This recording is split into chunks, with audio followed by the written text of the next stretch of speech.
ஓம் விக்னேஸ்வரா போற்றி, ஓம் நவக்கரநர்களை போற்றி. சிம்மராசினியர்களுக்கு வணக்கம். சிம்மராசினியர்களை இந்த வீடியோ பதிவில் பணம் வருவதை பற்றி ஒரு முக்கியமான தகவலை சொல்ல போகிறேன். பணம் ரொம்ப முக்கியம். பொருள் எல்லாருக்கும் உலகம் இல்லை. பணம் தான் பாதாள வரைக்கும் பாயும். சரியா? சில பேருக்கு பண பிரச்சனை இருக்கும். சம்பாதிச்சிருப்பாங்க, ஒரு இடத்துல கொடுத்துருப்பாங்க, திருப்பி வாங்க முடியாது. கொடுத்த இடத்துல பணம் வராது, ஏமாந்து போயிருப்பாங்க. ஏன்னா வாங்கினவங்க இழுத்து அடிச்சுட்டு இருப்பான். இப்படி நிறைய பேர் இருக்கிறாங்க. 160% இருக்கிறாங்க. சம்பாதிச்ச பணத்தை காப்பாற்ற முடியாமல், சேமிக்க முடியாமல் தடுமாறிட்டு இருப்பாங்க. சரியா? சொந்த பந்தம், தெரிஞ்சவன், வேண்டியவன் கிட்ட கொடுத்துட்டு வகத்தொகை இல்லாமல் மாட்டிக்கிறவாங்க. சில பேர் இந்த கம்பெனியில் போடுறேன், சிட்பண்டில் போடுறேன், அதில் போடுறேன், ஏலச்சீட்டில் போடுறேன்னு சொல்லிட்டு பணத்தை கொடுத்துட்டு லாக்காகி நிற்பாங்க. சில பேருக்கு எப்படின்னா வர வேண்டிய பணம் வராமல் இருக்கும். கவர்மெண்ட்டில் வேலை பார்த்து ரிட்டையர்ட் ஆகிட்டேன், அரியர்ஸ் பணம் வரல, ப்ராவிடன்ட் பணம் வரல, இன்சூரன்ஸ் பணம் வரல, பாலிசி பணம் வரல, இப்படி ஏதோ ஒரு விஷயத்தில் பணம் லாக் ஆக்கியிருக்கும். சங்கடப்பட்டு இருப்பாங்க. இவங்களுக்கு தான் இந்த வீடியோவில் ஒரு முக்கியமான தகவல் சொல்கிறேன். அதுக்குண்டான பரிகார வழிபாடை சொல்கிறேன். அதுபோக யாருக்கு இது வரும் அதையும் சொல்கிறேன். அதான் ரொம்ப முக்கியம்.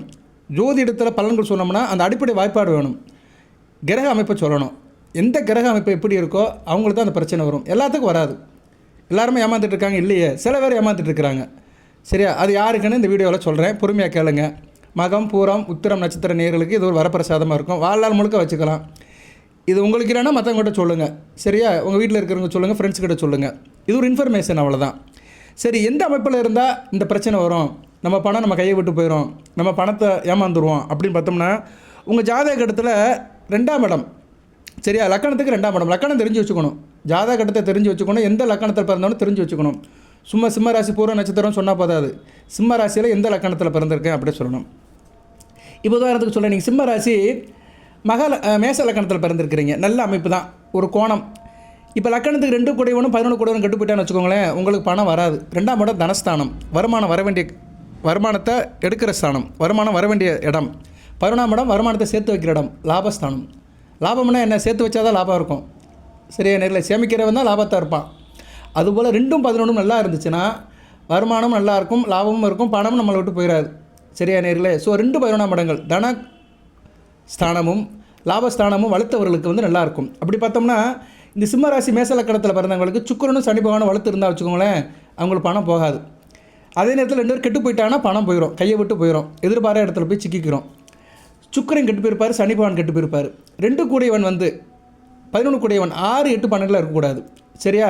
இப்போ மேசலக்கணம் சிம்மராசி மேசலக்கணத்துக்கு 2 கூடிய சுக்கிரன் 6ஆம் இடத்துல கார் வச்சுக்கோங்களேன், அவுட். 2 கூடியவன் 6ஆம் இடத்துல நீசமாயிருவார். கடன் தான். பணத்தை கொடுத்தோம்னா திருப்பி வாங்க முடியாது. யாரோ ஒருத்தர் கடன் வந்திருப்பான், அவங்க பணத்தை கொடுத்தோம்னா திருப்பி வாங்க முடியாது. அடுத்து 11 கூடியவன் லாபஸ்தானாதிபதி. அவர் எங்கே சார் இருக்கிறாரு? அவர் வந்து 8ஆம் இடத்துல இருக்கிறார். முடிஞ்சு போச்சு. சரியா? எங்கே இருப்பார்? விருச்சிகத்தில் இருப்பார். லக்கணத்துக்கு 8ஆம் இடத்துல இருப்பார். விருச்சிகத்தில் பகமப்பட்டு செவ்வாயோட ஸ்திர வீட்டில் இருக்கிறனால இவருக்கு வந்து லாபம் அப்படியே போயிடும். 11 கூடியவன் 8ஆம் இடத்துல இருந்தாலே லாபம் வந்து அடித்து தட்டி எடுத்துகிட்டு போயிடுவாங்க. இவர்கிட்ட இருக்க லாபத்தை வந்து வேண்டியவனே எடுத்துகிட்டு போயிடுவான், வீட்டில் இருக்கிறவனே எடுத்துகிட்டு போயிடுவான், தெரிஞ்சவனே குடும்ப உறுப்பினரே எடுத்துகிட்டு போயிடுவான். சில குடும்பத்தில் பாருங்கள், சேர்த்து வச்சதெல்லாம் சொந்தக்காரனே உருவிட்டு போயிடுவாங்க. இவன் அப்படியே அம்போன்னு இருப்பான். இல்லைனா வந்து தின்னு காலி பண்ணிட்டு போயிடுவாங்க, சூறையாடிட்டு போயிடுவாங்க. நிறைய குடும்பத்தில் நடக்குது. எனக்கு வர ஜாதகத்தில் அப்படித்தான் இருக்குது. சார் பிரச்சனை என்ன பிரச்சனை? சொத்து பிரச்சனை, பண பிரச்சனை, யார்கிட்ட பிரச்சனை? மச்சனைக்கிட்ட பிரச்சனை, என் பங்காளிக்கிட்ட பிரச்சனை. சரியா? என் பொண்டாட்டி கூட பிறந்த தம்பிக்கிட்ட பிரச்சனை, இல்லைன்னா எங்கள் அக்கா புருஷங்கிட்ட பிரச்சனை. இப்படி தான் வராங்க. எல்லாம் சொந்த பந்தத்துக்குள்ளே தான் இருக்குது, நெருக்கமாக தான் இருக்குது. வெளியே சொல்லவும் முடியாது. சரியா? போலீஸ் ஸ்டேஷன், கோர்ட்டு கேஸுன்னு போகவும் முடியாது. எங்கே போனோம்னா வீட்டில் இருக்கால தான் கூட்டு போனோம். இவர் பொண்டாட்டி நம்பி தான் கொடுத்துருப்பார். பொண்டாட்டியை நம்பி பொண்டாட்டி கூட பிறந்த தம்பிக்கு கொடுத்துருப்பார். ஒரு 5 லட்சம் கொடுத்துருப்பார். அவன் அவ்வளோதான், அக்கா புருஷன் தானே அப்புறம் கொடுப்பான்னு சொல்லிட்டு அவன் அம்போன்னு இருப்பான். இல்லைனா அவன் எங்கேனாச்சும் ஓடி போயிருப்பான். இப்படி நிறைய நடக்குது நேயர்களே. இதெல்லாம் வந்து சொல்லணும்னா நிறையா சொல்லலாம். சரியா? அதனால் என்ன சொல்ல வரேன்னா, பணம் சம்பாதிக்கிறது முக்கியம் கிடையாது. பணத்தை தக்க வச்சு சேமித்து கிச்சின்னு பிடிச்சிக்கிறதா முக்கியம். எனக்கு அஷ்டமச்சனி நடக்கு, எனக்கு குரு 12ஆம் இடத்துல இருக்கிறாரு, அவங்களாம் இருக்க தான் செய்வாங்க. அப்போ வருவாங்க, அப்போ போவாங்க.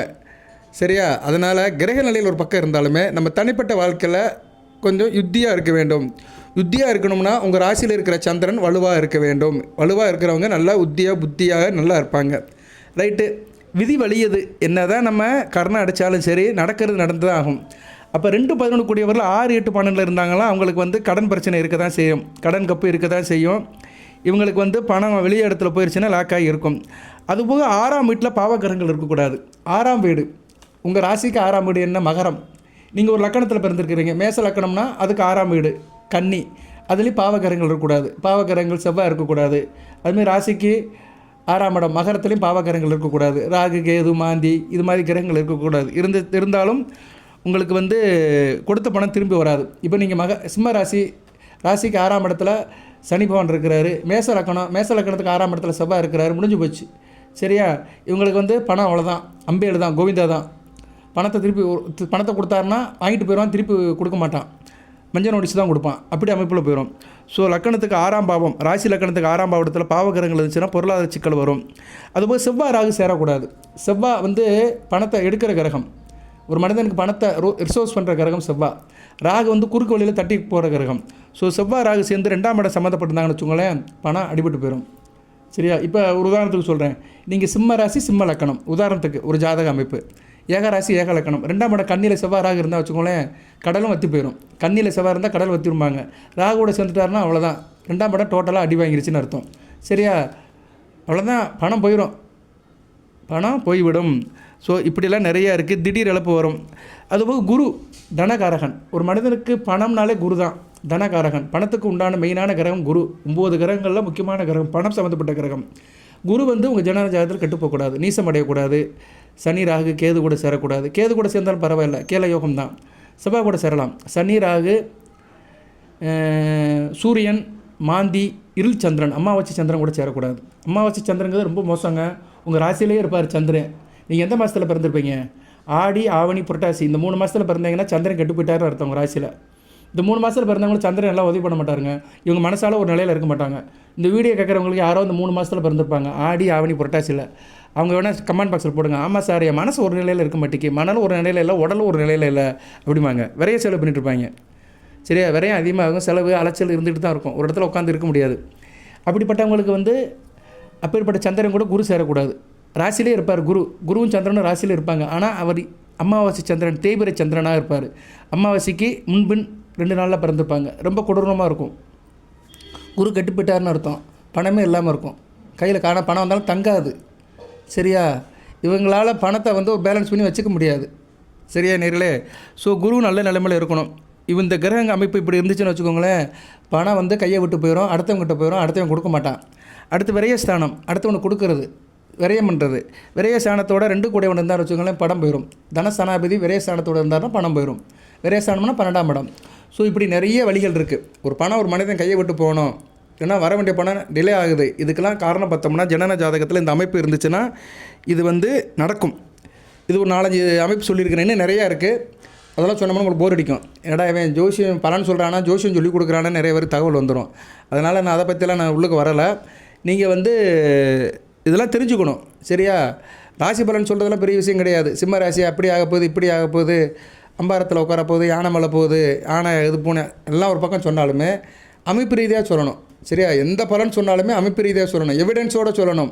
போதி ஜோதிடத்தில் எப்போயுமே நான் வந்து அந்த அடிப்படை சுவடு இல்லாமல் சொல்ல மாட்டேன், வாய்ப்பாடு இல்லாமல் சொல்ல மாட்டேன். வாய்ப்பாடு ரொம்ப முக்கியம். நம்ம கணக்கு படிக்கிறோம்னா முதல் வாய்ப்பாடை படிக்கணும். அந்த காலத்தில் வாய்ப்பாடு புஸ்தகம்னு ஒன்று இருக்கும். இப்போல்லாம் வாய்ப்பாடு இல்லை, ஒரு பாடும் இல்லை, ஒரே கூப்பாடாக தான் இருக்குது. சரியா? பள்ளிக்கூடத்தில் படிக்கிறது பெரும்பாடாக இருக்குது. இப்போ எதுக்கு சொல்ல வரேன்னா, வாய்ப்பாடெல்லாம் எப்படி இருக்குன்னு தெரியல. ஆனால் போதி ஜோதிடத்தில் எப்போயுமே நான் ஜோதிட வாய்ப்பாடு சொல்லி தான் சொல்லுவேன். போதும், நம்ம இதை கேட்குறவங்க கேட்கட்டுங்க. நமக்குன்னு ஒரு டீம் இருப்பாங்க, கேட்கட்டும். சரியா? லட்சம் பேர் கேட்டு தான் பெருசாக நமக்கு இது வரும்னு இல்லை. ஒரு 50,000 பேர் கேட்டாலே போதும் பாதிரி. சரியா நேர்களே? அதாவது எப்படின்னா, நல்ல தகவலை சொல்லணும் மக்களுக்கு. கஷ்டப்படுறவங்களுக்கு அது போய் இருக்கும். இப்போ நிறைய பேர் வந்து நான் சொன்ன விஷயத்தில் மாட்டியிருப்பாங்க, அவங்களுக்கு நடந்திருக்கும். அவங்க ஜாதகத்தை வாங்கி பார்த்தீங்கன்னா கண்டிப்பாக நான் சொன்ன இது அமைப்பு இருக்கும். சரி? அந்த அமைப்பு இருக்கிறவங்க தான் ஏமாறுவாங்க. ரைட்டா? அதனால் உங்கள் ஜாதகத்தில் அந்த அமைப்பு இருந்துச்சுன்னா தயவு செய்து விழிப்புணர்வோடு இருங்க, அவேர்னஸாக இருங்க. யாருக்கும் டக்குன்னு பணம் கொடுத்துடாதீங்க. சரியா? ஒரு 100 1000 கொடுங்க, லட்சக்கணக்கு கோடிக்கணக்கெல்லாம் கொடுத்துட்டிங்கன்னா லாக் ஆகிடுவீங்க. அதுக்காக தான் இதை சொல்கிறேன்.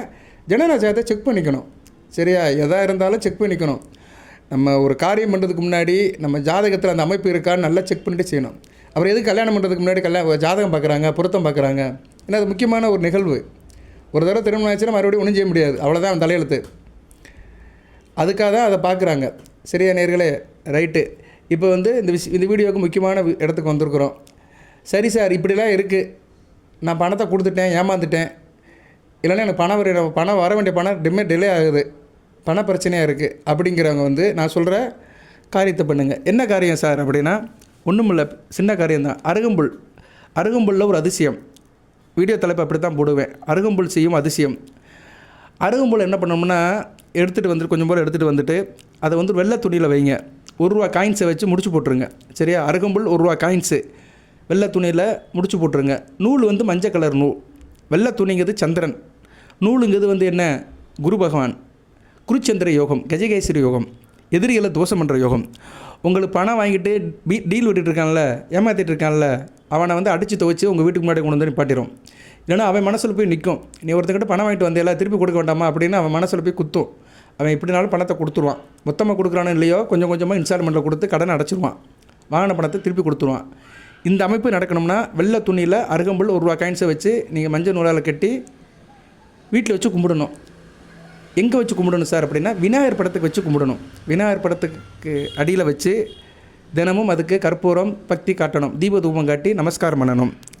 சிம்ம ராசிக்குன்னு ஒரு கணபதி இருக்காது, சிம்ம கணபதி. அவர் படத்தில் வச்சு கும்பிட்டிங்கன்னா மிகச்சிறப்பாக இருக்கும். சிம்ம கணபதி. சரியா? சிம்ம கணபதி படத்தை வச்சு கும்பிட்டிங்கன்னா நல்லாயிருக்கும். நிறைய பேர் என்கிட்ட வாங்கியிருக்கிறாங்க. உங்களுக்கு வேணும்னா வாட்ஸ்அப்பில் கேளுங்க. கமெண்ட் பாக்ஸிலலாம் கேட்கக்கூடாது. நிறைய பேர் கமெண்ட் பாக்ஸில் கேட்குறாங்க, டெக்ஸ்ட்டில் கேட்குறாங்க. நான் கமெண்ட் பாக்ஸில் என்ன அனுப்ப முடியும்? வாட்ஸ்அப்பில் கேட்டால் அந்த இமேஜை அனுப்புவேன். ஷார்ட் காப்பியை வந்து வாட்ஸ்அப்பில் அனுப்புவேன். சரியா? மக்களுக்கு இன்னும் நிறையா தெரியல. என்ன டிரான்சாக்ஷன் என்ன நடக்குது எதுன்னே தெரியல. என்றைக்கு இவங்கெல்லாம் தெரிஞ்சு வர போகிறாங்கன்னு தெரியல. ஸோ கமெண்ட் பாக்ஸில் வந்து நீங்கள் வந்து சந்தேகங்களை கேட்கலாம், நிலைமையை சொல்லலாம், கஷ்டத்தை சொல்லலாம். அதுக்கு நான் பரிகார வழிபாடு சொல்லுவேன். ஃபோட்டோஸ்லாம் கமெண்ட் பாக்ஸில் அனுப்ப முடியாது, வாட்ஸ்அப்பில் தான் அனுப்ப முடியும். அதை கேட்டிங்கன்னா நான் ஃப்ரீயாகவே அனுப்புவேன். அதை நீங்கள் பிரிண்ட் அவுட் எடுத்து வீட்டில் வச்சு கும்பிடலாம். இப்போதைக்கு பொதுவாக சிம்ம ராசிக்காரங்க விநாயகரை கும்பிடணும். வருகிற டிசம்பர் மாதம் வரைக்கும் கும்பிடணும். ஏன்னா இப்போ ராசியில் கேது இருக்கிறார். அடுத்து 12ஆம் இடத்துக்கு போயிடுவார். இன்னும் அடுத்து வருகின்ற ஒரு 2 வருஷத்துக்கு கும்பிடணும். சரியா? இன்னும் 2 வருஷத்துக்கு சிம்ம கணபதியை கும்பிடணும். எனக்கு கேது 12ஆம் இடத்துக்கு போகிறது நல்லது கிடையாது. அதனால் சிம்ம கணபதி படத்தில் வச்சு கும்பிட்டிங்கன்னா மிகச்சிறப்பு. அவர் படத்துக்கு கீழே இந்த முடிச்சை வச்சு கும்பிடுங்க. ஒரு 11 வாரம் கும்பிடுங்க, இல்லைனா 18 வாரம் கும்பிடுங்க. அதுக்குள்ளேயும் உங்களுக்கு நல்ல தகவல் கிடைக்கும். சரியா? கைவிட்ட பணம் வரும், வர வேண்டிய பணமும் உங்களுக்கு வரும். கொடுத்த பணமும் வரும், வர வேண்டிய பணமும் சீக்கிரம் வந்து சேரும். ரைட்டு, பணம் வந்துருச்சு சார், என்ன வரதுக்கு உண்டான ஆதாரம்லாம் ஆயிடுச்சு அப்படின்னா என்ன பண்ணுறீங்கன்னா, அந்த முடிச்சை எடுத்துருங்க. முடிச்சை எடுத்து அந்த துணி, நூல், அருகம்புல் 3ஐயும் தண்ணியில் போட்டுருங்க. ஓடுற தண்ணியில் போடுங்க. கிணறு, கம்மா, குளம், இல்லைனா ஆற்றுல போட்டுருங்க. சார் அதெல்லாம் இல்லை, நான் இருக்கிற இடத்துல அப்படிலாம் இல்லை, நான் ஒரு பெரிய அப்பார்ட்மெண்ட்டில் இருக்கேன், சுற்றி வீடு தான் இருக்குது அப்படின்னா வேப்ப மரத்துக்கு அடியில் போட்டுருங்க. வேப்ப மரத்துக்கு அடியில் மண்ணை தோண்டி உள்ளே போட்டு மூடி விட்டுருங்க. ₹1 காயின்ஸை விநாயகர் கோயிலில் போட்டுருங்க. சரியா? பக்கத்தில் இருக்க விநாயகர் கோயிலில் போட்டிங்கன்னா மிகச்சிறப்பு. அதுபோக வந்து வாய்ப்பு இருந்துச்சுன்னா பிள்ளையார்பட்டிக்கு போங்க, மலைக்கோட்டை போங்க, கீழப்பெரும்பள்ளம் போகலாம். அடுத்து வந்து சங்கரன் போகலாம், மணக்கோயில் விநாயகர் போகலாம், பாண்டிச்சேரியில் இருக்கிறாரு. ஸோ இப்படி பிரசித்தி பெற்ற விநாயகர் கோயிலுக்கு போய்ட்டு வரலாம். உங்கள் சாய்ஸ் தான். விருப்பம் இருந்தால் ஒரு தடவை போய்ட்டு வாங்க. சரியா? எனக்கு தெரிஞ்சு வருஷத்துக்கு ஒரு தடவைனாச்சும் பிள்ளையார்பட்டி போய்ட்டு வரணும். கற்பக விநாயகரை கும்பிட்டு வரணும். ஏன்னா 9 கோளும் ஒன்றாக்கான பிள்ளையார்பட்டி வாருங்கள்னு ஒரு பாட்டே இருக்குது. அங்கே வந்து 9 நவக்கிரகங்களுமே பிள்ளையாருடைய அங்கத்தில் இருக்குது. சரியா? அவரை பார்த்தாலே வந்து 9 நவக்கிரகங்களை தரிசனம் பண்ணமாக தான். வினை தீர்ப்பான் விக்னேஸ்வரன். விநாயகரை கும்பிட்டோம்னா சனி பகவானுடைய தாக்குதல் கூட குறைஞ்சி போயிடும். சரியா நேரில்? அதனால் விநாயகரை கும்பிடுங்க, வினையெல்லாம் தீர்ந்து போயிடும். நல்ல விதமாக பார்க்கப்படுகிறது. இப்போ ராசியில் வேறு விநாயகர் இருக்கிறாரு. அடுத்த கிரகணம் வரப்போகுது. வருகிற 28ஆம் தேதி சந்திர கிரகணம். ஏற்கனவே சூரிய கிரகணம் முடிஞ்சு அது சந்திர கிரகணம் வருது. ராகு கிரகஸ்த சந்திர கிரகணம். அதுக்கு வேணால் முடிஞ்ச வாய்ப்பு இருந்தால் ஒரு வீடியோ போடுறேன், பாருங்கள். சரியா? பொது ஜோதிடத்தில் என்றைக்குமே வந்து நம்ம ராசி பலன், தசாபுத்தி பலன் இப்படி நிறைய போடுறேன். நிறைய கண்டென்ட்டில் போடுவேன், பரிகார வழிபாடும் போடுவேன். பாருங்கள். சந்தேகம் இருந்தால் கமெண்ட் பாக்ஸில் கேளுங்க, தெளிவாக கேளுங்க. சார் நான் பூர நட்சத்திரம் இந்த லக்கணத்தில் பிறந்திருக்கிறேன், எனக்கு இன்ன பிரச்சனை, அதை மட்டும் சொல்லுங்கள். இந்த தசாபுத்தியில் வேண்டாம், பிரச்சனையை மட்டும் சொல்லுங்கள். எனக்கும் என் மாமியாளுக்கும் பிரச்சனை, எனக்கும் என் புருஷனுக்கும் பிரச்சனை, எனக்கும் என் பொண்டாட்டிக்கும் பிரச்சனை, இந்த பிரச்சனை, என் மகனுக்கும் எனக்கும் பிரச்சனை, என் மகளுக்கு கல்யாணமே ஆக மாட்டேங்குது, இந்த பிரச்சனை, அவள் இந்த நட்சத்திரத்தில் பிறந்திருக்கிறா. இது மாதிரி சில தகவல்களை தெளிவாக கேட்டிங்கன்னா கண்டிப்பாக கமெண்ட் பாக்ஸில் பதில் சொல்லுவேன். ஜாதகம் பார்க்குறவங்க வாட்ஸ்அப்பில் கேளுங்க, அதுக்குண்டான டேர்ம்ஸ் அண்ட் கண்டிஷன் சொல்லிவிட்டு பார்த்து கொடுப்போம். ஜாதகம் பார்க்குறது வந்து வாட்ஸ்அப்பில் அனுப்பணும், சந்தேகங்கள் கேட்குறது கமெண்ட் பாக்ஸில் கேட்கணும். சரியா? இது மாதிரி ஃபோட்டோ வேணும், சிம்ம கணபதி ஃபோட்டோ வேணும்னா வாட்ஸ்அப்பில் கேட்கணும், நான் உங்களுக்கு அனுப்பிவிடுவேன், ஃப்ரீயாக அனுப்பிவிடுவேன். ஓகே நேயர்களே, வாழ்த்துக்கள், நல்லபடியாக நடக்கணும். சரியா? அந்த அருகம்புல் வழிபாடு பல அதிசயத்தை தரும். விநாயகப் பெருமானோட அனுக்கிரகம் கிடைக்கும். விநாயகப் பெருமான் அல்லல் போம், மண்மணிப்போம், அன்னை வீட்டில் பிறந்த துள்ளைப்போம், போகா துயரப்போம், நல்ல குணமிதா மரணை, கோபுரத்தில் மேவும் கணபதி கைத்துள்கால், ஓம் சிவமயம் அருள்மு கப்பவினாதுனை கணபதி காத்திரி, ஓம் ஏகதந்த மெய்யோ கருதுண்டாதிமெய்யி தந்தம் வந்த பிரசுதியாத் மந்திரம் ஓம் ஸ்ரீம் கிரீம் கிளீங்கிலும் கணதேவா நமக. விக்னேஸ்வரோட மந்திரத்தை சொல்லுங்கள். ஒன்றும் தெரியலையா ஓம் விக்னேஸ்வரா போட்டுன்னு ஒரு 18 தடவை சொல்லிட்டு இந்த காரியத்தை பண்ணிங்கன்னா மிக சிறப்பாக இருக்கும். பணம் வரும், பணப்பிரச்சனை தீரும். அதுக்கு ஒரு அரிய வழிபாடு, ஒரு பரிகாரம். இது பரிகாரம்லாம் சொல்ல முடியாது, ஒரு செயல்பாடு தான். நம்ம வீட்டில் வச்சு செய்கிறோம், அவ்வளோதான். சரியா? ஒரு புரோகிதரை கொண்டு வந்து கோயில் குளத்தில் போய் செஞ்சால் தான் பரிகாரம். இது அப்படிலாம் இல்லை, நமக்கு நாமே திட்டம். நான் போதி ஜோதிடத்தில் இன்றைக்குமே அப்படி தான் பலன்கள் சொல்லுவேன், பரிகாரமும் சொல்லுவேன், வழிபாடும் சொல்லுவேன். நம்ம வீட்டில் நம்ம செய்கிற மாதிரி தான். அதிகபட்சம் கோயிலில் போய் சில காரியங்கள் பண்ணலாம். அது சிறுசாக செஞ்சு பெருசாக பலன் அடையணும். அதுதான் ஜோதிடத்தில் உள்ள சூட்சுமம். அதை தான் செய்யணும். சும்மா அங்கே போங்க, இங்கே போங்க, அவரை பாருங்கள், அந்த கடைக்கு போங்க, அந்த கடையில் தான் அந்த பொருள் கிடைக்கும், அதை வாங்குங்க. இதெல்லாம் வியாபார நோக்கத்துக்கு நிறைய ஜோசியர் சொல்ல ஆரம்பிச்சிட்டாங்க யூடியூப்பில். இதை செய்யணும், இந்த மோதிரத்தை போடணும், அதில் அந்த கல்லை வைக்கணும், அது இந்த வரல தான் போடணும், அதை இந்த திசையில் நின்று போடணும், அது அவர் வந்து தான் போடணும். எவரும் போட வேண்டியதில்லை. எல்லா இடத்துலையும் எல்லாம் நிறைஞ்சிருக்கு. காற்று எப்படி எல்லாத்துக்கும் பொதுவாக இருக்கோ அது மாதிரி தான் நல்லது கெட்டதும் பொதுவாக தான் இருக்குது. நம்ம நல்லது நினச்சோம்னா நல்லது நடக்கும், கெட்டது நினச்சோம்னா கெட்டது நடக்கும். திணை விதித்தவன் திணை அறுப்பான், வினை விதித்தவன் வினை அறுப்பான் என்ற வாக்கியத்தை சொல்லி இந்த வீடியோ நிறைய பண்ணுறேன். எல்லாமல்ல இறைவன் சிம்மராசினியர்களுக்கு சில சௌபாகியத்தையும் சில ஐஸ்வர்யத்தையும் சில நன்மையிலும் கொடுப்பார். அனைத்து வளங்களை பெற்று தேக ஆரோக்கியத்துடன் தீர்க்காலுடன் நீரோடு வாழ்க, நிறைந்த வளம் பெறுக. நன்றி நேயர்களே.